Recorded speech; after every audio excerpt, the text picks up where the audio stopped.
Et si je te disais que dans une volonté constante de glow up, tu pourrais finir par littéralement mettre fin à tes jours?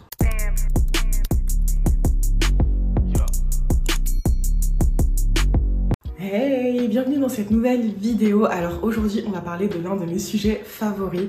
C'est un sujet qui revient littéralement à chaque début d'année, que ce soit année scolaire ou année civile. Et étant donné qu'on est en septembre, je me suis dit bah écoute meuf, c'est le bon moment pour en parler. Et oui, comme tu as pu le voir dans le titre, aujourd'hui on va parler glow up. Et l'idée ici c'est de prendre du recul sur le mouvement glow up, même si comme tu as pu le voir sur ma chaîne, si tu me suis, c'est un mouvement dans lequel je peux m'inscrire dans certains de mes propos. Il y a pas longtemps je suis tombée justement sur la chaîne YouTube d'une jeune femme qui s'appelle Alivia D'Andrea et qui documente son glow up au travers YouTube. La problématique étant que oui, elle a amélioré certains points sur lesquels elle voulait travailler, mais in fine, elle est littéralement partie vers une véritable descente aux enfers.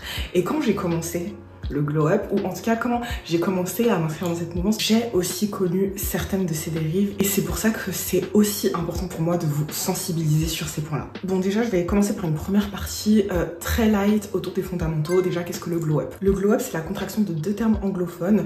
D'une part, il y a grow up qui signifie grandir et glow qui signifie briller. Donc en fait, quand tu contractes les deux, ça signifie simplement briller de plus en plus. Quelque chose comme ça. Sur internet, quand tu vas taper glow up, souvent tu vas avoir des avant-après presque extrêmes. Et du coup, le glow up, il est souvent rattaché à une modification physique. Et non, même pas une modification, une transformation, un véritable changement physique. Sauf que, en fait, finalement, le glow up ne s'applique pas que à l'aspect physique. Il s'applique littéralement à tous les aspects de ta vie. Donc, physique, oui, mais également émotionnel, spirituel, financier, bref, vraiment à tous les aspects de ta vie. Avec tout ça, on peut se demander quel est le problème. Le premier aspect problématique, ou plutôt le premier point de vigilance, c'est l'impact que ça peut avoir sur vous d'un point de vue émotionnel. Je m'explique. Quand tu regardes sur le net, on va te dire que pour pouvoir atteindre ton objectif, l'objectif que tu te seras fixé pour glow up, il faut que tu commences par le visualiser.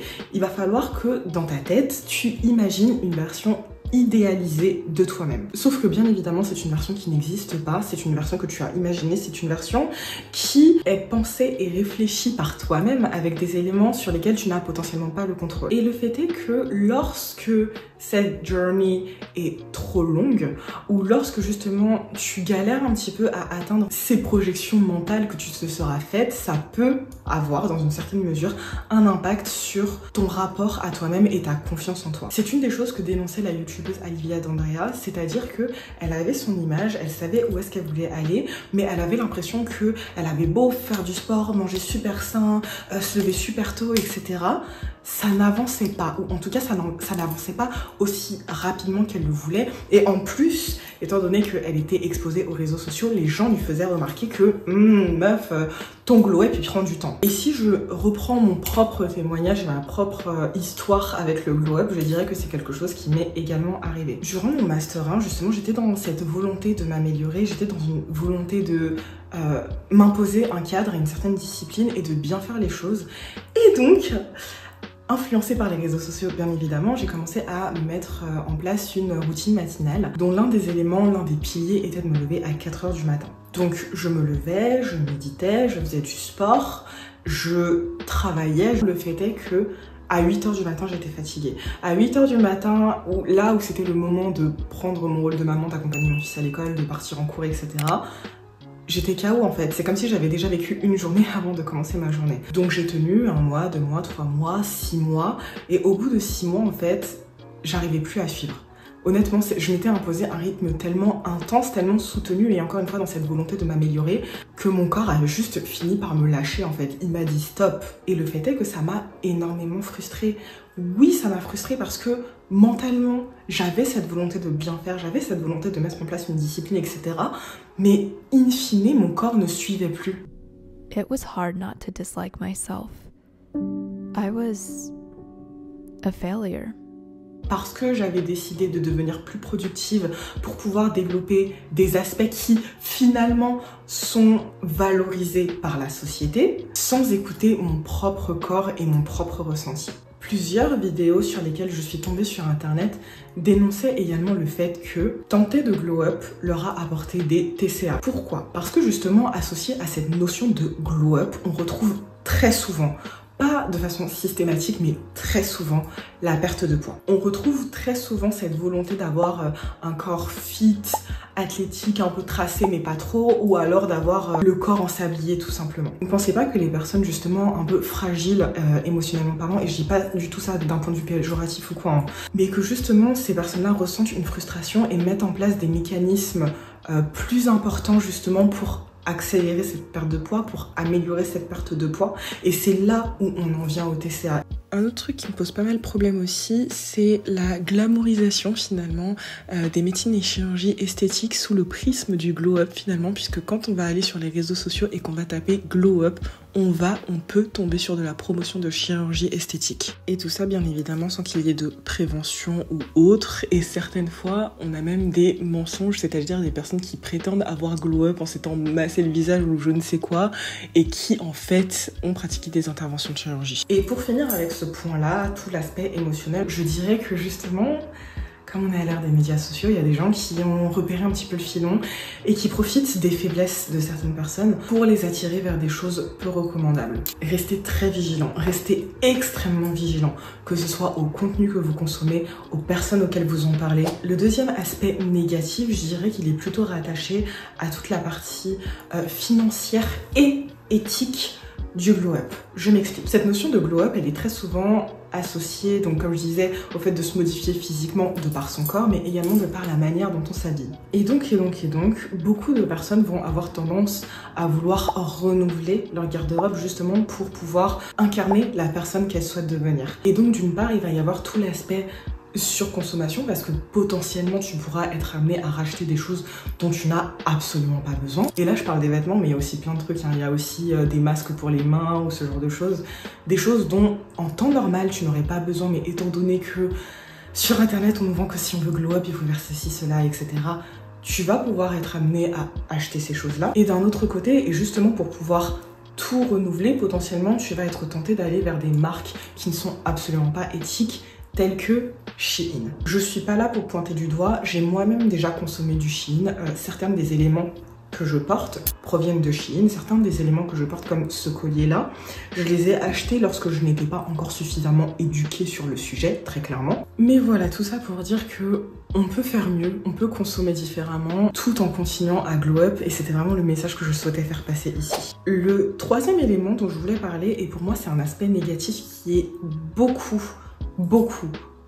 plus problématique, c'est que c'est quelque chose qu'on voit revenir tous les ans, mais c'est aussi quelque chose qui s'est démocratisé. Et quand je parle de démocratisation, ce que je sous-entends, c'est que aujourd'hui, il y a des chaînes et des vidéos YouTube qui sont faites pour apprendre à nos enfants comment glow up.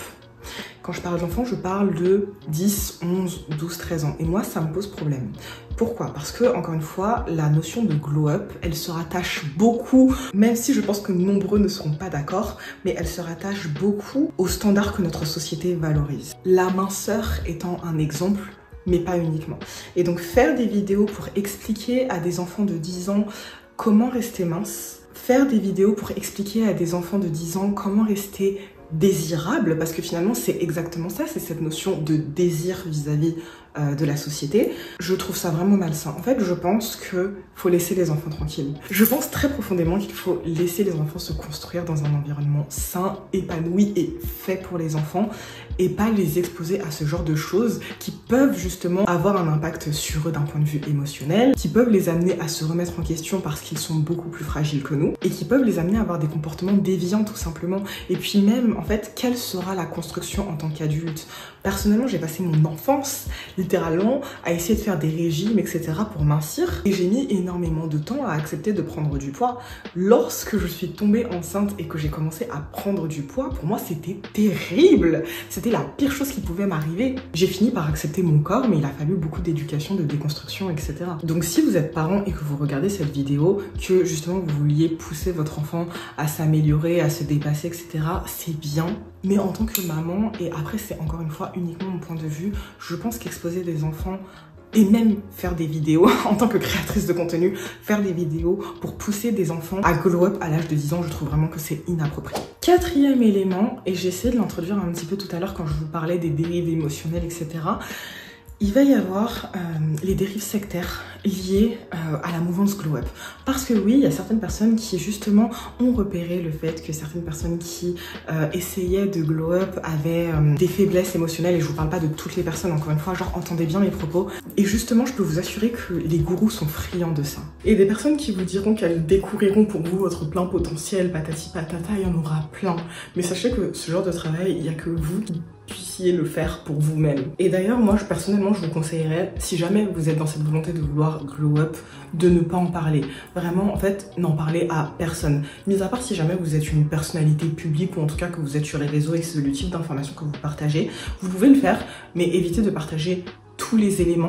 Et le dernier élément problématique dont je voulais vous parler ici, c'est le fait de, à force justement d'être dans cette démarche de glow up et donc de consommer du contenu relatif à ce glow up, de finir doucement, lentement, sûrement et de façon très vicieuse à vous rattacher à des principes et à des comportements qui ne sont pas alignés avec vos valeurs. Encore une fois, c'est vraiment très insidieux et c'est à force de répétition que vous finissez par intégrer certains mécanismes ou encore une fois certains comportements. C'est une chose sur laquelle moi-même je me remets beaucoup en question. On est dans une société qui nous pousse continuellement à nous améliorer, qui nous pousse continuellement à améliorer nos performances jusqu'à l'extrême. Certains diront que c'est le capitalisme et c'est donc une des multiples formes de pression sociale que tu peux ressentir. En fait, il faut vraiment partir du principe que tu n'es vraiment obligé à rien.